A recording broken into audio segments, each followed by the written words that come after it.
सोए नहीं? हाँ, बस नींद नहीं आई। इस तरह रात भर बैठकर जागने से कोई मुश्किल थोड़ी आसान हो जाती है।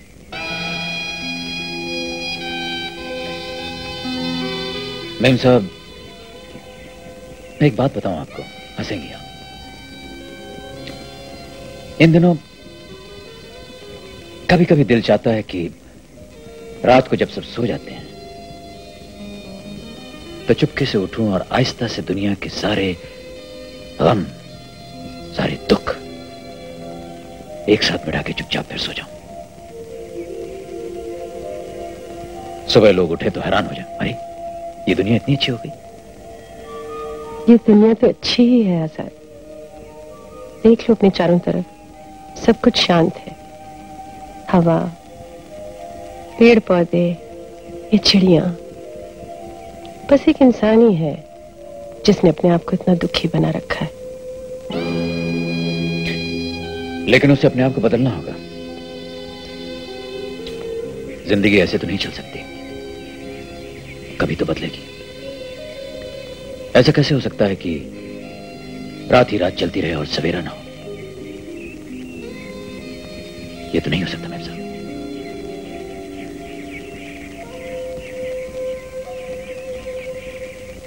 मेरा नाम मेम साहब नहीं, सुभाषिनी है।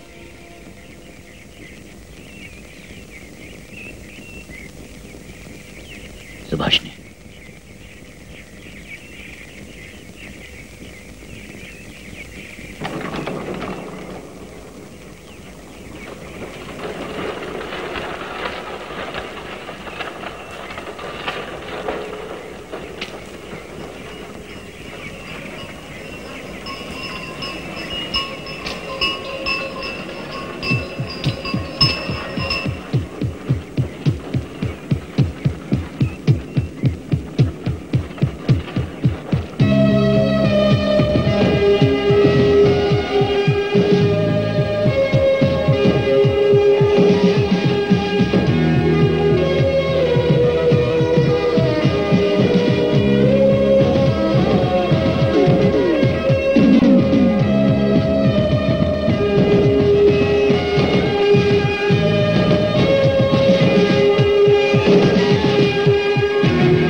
देखो आजाद, नामली गांव में सवेरा हो रहा है।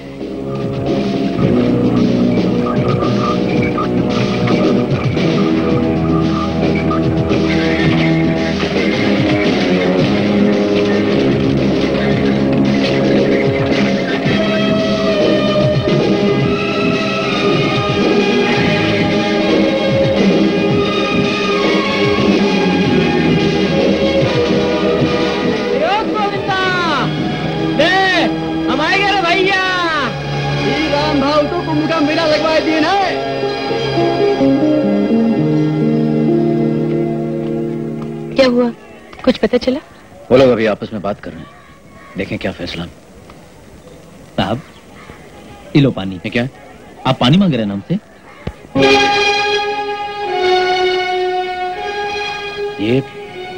ये पानी है? साहब, हमारे गांव में तो खेत, ढोर, डंगर, आदमी सभी के एक के पानी मिलता साहब, ये पानी। हाँ, ये लीजिए, ये पानी मिलता है गांव वालों को पीने के लिए।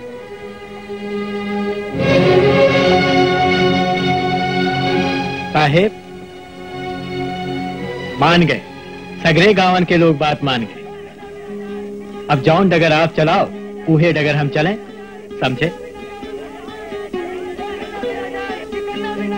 अपनी तरफ से कोई बात बोल दो जो जचे।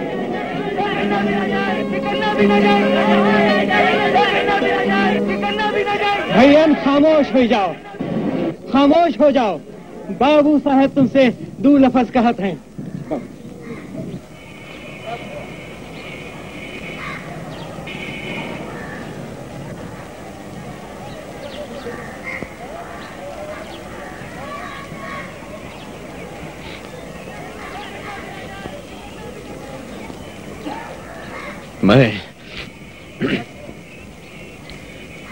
मैं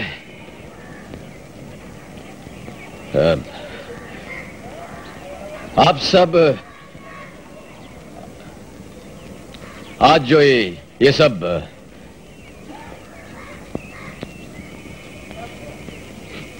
ये जो किसान और मजदूर लोग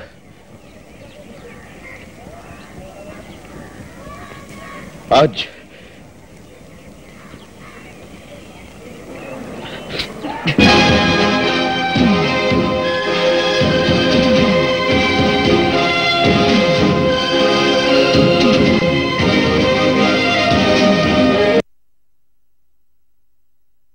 तुम समझते हो कि तुम जो कर रहे हो बहुत अच्छा कर रहे हो, मगर तुम गलत समझते हो। अच्छा तो यह होगा कि तुम यह हड़ताल फौरन खत्म कर दो, इसी में सबका भला है। सबका भला? आप शायद दालचंद जैन को सब कहते हैं मुख्यमंत्री जी। मैं दालचंद जैन की बात नहीं कर रहा हूं। हमारे समाज, हमारे प्रदेश की, अपने देश के आम आदमियों की, सबकी बात कर रहा हूं। तुम्हें क्या लगता है उनका फायदा इसमें है कि हमारी मिलें और कारखाने चलें, या इसमें कि ये मिलें और कारखाने बंद हो जाएं? जो मिल या कारखाना अपने मजदूरों की बुनियादी जरूरतें न पूरी कर सके, मेरे लिए उसके चलने या बंद होने में कोई फर्क नहीं है। वो बंदी रहे तो ठीक है। मिलें अब सिर्फ मिल मालिकों के लिए नहीं चलेंगी मुख्यमंत्री जी। तुम ये भूल रहे हो, इन्हीं मिलों, इन्हीं मिल मालिकों से सरकार को करोड़ों अरबों रुपया टैक्स के रूप में मिलता है, जो उन स्कीमों पर खर्च किया जाता है जो सरकार ने गरीबों की खुशहाली, उनकी मदद के लिए बनाई है। इस दरिया दिली का रोब मुझ पर मत जमाइए मुख्यमंत्री जी। मानता हूं कि आपकी राजधानी के खजाने से अक्सर गरीबों के नाम पर पैसा निकलता है, मगर उस तरह जैसे छलनी में पानी हो, गरीब तक पहुंचते पहुंचते छलनी खाली हो जाती है। सब खा जाते हैं आपके दफ्तरों में पलने वाले बिचौलिए। गरीब को क्या मिलता है? तुम उनमें से हो जो सिर्फ बुराई देख सकते हैं। मैं मानता हूं कि हमारे सिस्टम में कुछ गड़बड़े हैं, मगर हम ऐसे लोगों के खिलाफ जो भी क्या किया है आज तक आप लोगों ने उनके खिलाफ?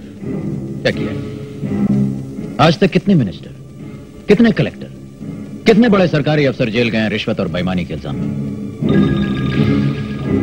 कोई नाम याद हो तो मुझे भी बताइए। तुम समझते हो कि करप्शन सिर्फ सरकारी अफसरों का ठेका है? या आम आदमी जो करप्शन का रोना रोता है अपने गिरेबान में झांक कर देखे, क्या वो खुद करप्ट नहीं है? आप मालिक लोग हैं, आपने उस गरीब के लिए रास्ता क्या छोड़ा है? ना रिश्वत दे तो राशन कार्ड न बने, बच्चा स्कूल में दाखिला न पाए, थाने में रिपोर्ट न लिखी जाए, सरकारी अस्पताल में दवा न मिले। आपने खुद अपने हाथों से उस गरीब को भेड़ियों के आगे फेंक रखा है और फिर आप ही कह रहे हैं कि वाह। मगर मुख्यमंत्री जी, यह आम आदमी अब समझ गया है कि आप न कभी उसे इन भेड़ियों से बचाएंगे ना इस दुनिया के दालचंदों से। अब अपनी लड़ाई उसे खुद लड़नी है। आपने उसके लिए इतने बरसों कुछ नहीं किया, अब क्या करेंगे? ये गलत है, झूठ है कि हमने कुछ नहीं किया। वो इंडस्ट्री हो, एग्रीकल्चर हो, इन 40 वर्षों में हमने कई 100 गुना उन्नति की है। तुम जानते क्या?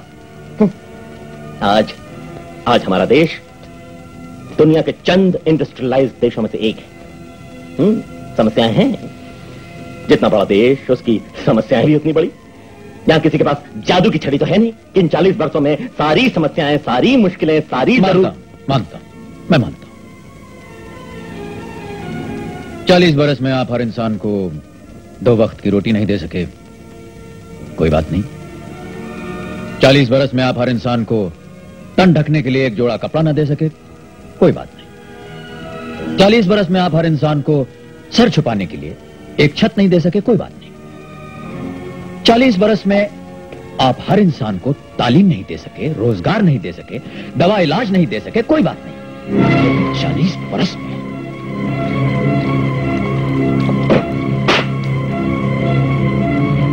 ये देखिए, गांव से आप ही के लिए लाया हूं मैं ये जहर जैसा पानी पी सकेंगे आप? आज आप ही के प्रदेश में 12,000 ऐसे गांव हैं जहां लोगों के पास पीने के लिए पानी नहीं है। यह जहर भी कहीं कहीं मिलता है। 40 बरस में आप इंसान को एक गिलास पानी नहीं दे सकते तो क्या कर सकते हैं आप?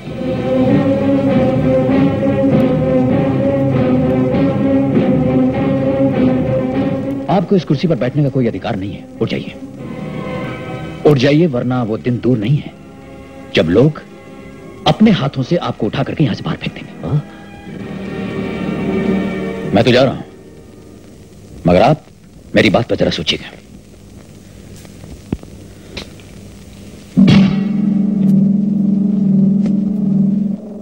और हां, जाने से पहले एक बात और बता दूं, ये जो हड़ताल है ना, ये मजदूरों की हड़ताल है। आप नेताओं का वादा नहीं जिसे आप जब चाहें तोड़ दें। यह हड़ताल तभी खत्म होगी जब उनकी मांगें पूरी होंगी।